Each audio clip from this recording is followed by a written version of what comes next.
বাংলাদেশ আওয়ামী স্বেচ্ছাসেবক লীগ কুমিল্লা মহানগরের ত্রিবার্ষিক সম্মেলন। বাংলাদেশ আওয়ামী স্বেচ্ছাসেবক লীগ কুমিল্লা মহানগরের ত্রিবার্ষিক সম্মেলন অনুষ্ঠিত হয়েছে।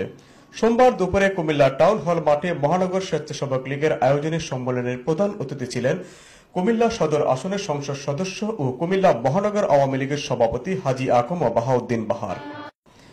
কুমিল্লা মহানগর স্বেচ্ছাসেবক লীগের আহ্বায়ক জহিরুল ইসলাম রিন্টুর সভাপতিত্বে সম্মেলনের উদ্বোধন করেন বাংলাদেশ আওয়ামী স্বেচ্ছাসেবক লীগের কেন্দ্রীয় নির্বাহী সংসদের সভাপতি অ্যাডভোকেট মোল্লা মোহাম্মদ আবু কাউসার। প্রধান বক্তার বক্তব্য রাখেন বাংলাদেশ আওয়ামী স্বেচ্ছাসেবক লীগের সাধারণ সম্পাদক পঙ্কজ দেবনাথ এমপি। সম্মেলনে মহানগর কমিটিতে সভাপতি জহিরুল ইসলাম রিন্টু ও সাধারণ সম্পাদক সাদিকুর রহমান পিয়াসের নাম ঘোষণা করা হয়।